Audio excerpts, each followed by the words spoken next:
Ben ritrovati con la rassegna stampa, in studio con voi Rosario Moreno. Tajani chiude la porta a Le Pen e a AfD in Europa, dice mai con loro, ma Salvini dice non accettiamo veti sui nostri alleati. I popolari europei non cercheranno mai accordi col Rassemblement National di Marine Le Pen e i tedeschi ultranazionalisti di Alternative für Deutschland.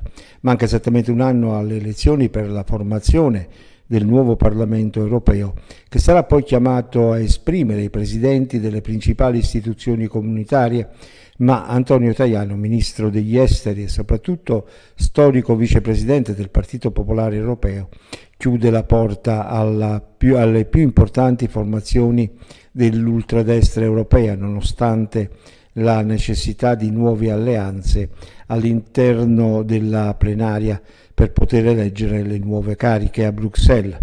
Dura le reazioni di Matteo Salvini e della Lega, che dicono non accettiamo veti sui nostri alleati europei.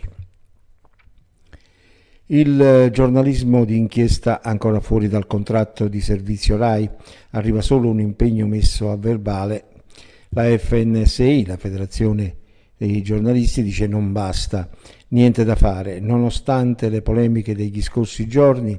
Nello schema del nuovo contratto di servizio appena approvato dal Consiglio d'amministrazione RAI rimane fuori la valorizzazione e promozione del giornalismo d'inchiesta. Confermata pertanto l'eliminazione dell'articolo 25 del testo vigente. Arriva solamente un impegno dell'amministratore delegato Sergio, messo a verbale durante la riunione del CDA. Solo questo? Chiede il presidente della Federazione Nazionale della Stampa, Vittorio Di Trapani. Il bavaglio di Forza Italia, fino a 150.000 euro di multa per chi pubblica atti di un procedimento penale, pure se non sono segreti. Una multa da 50.000 a 150.000 euro per i giornalisti che pubblicano atti giudiziari anche se non sono più coperti da segreto. A Forza Italia non basta la riforma della giustizia firmata da Carlo Nordio, che prevede una stretta sulla pubblicazione delle intercettazioni per le terze persone, per quelle che non siano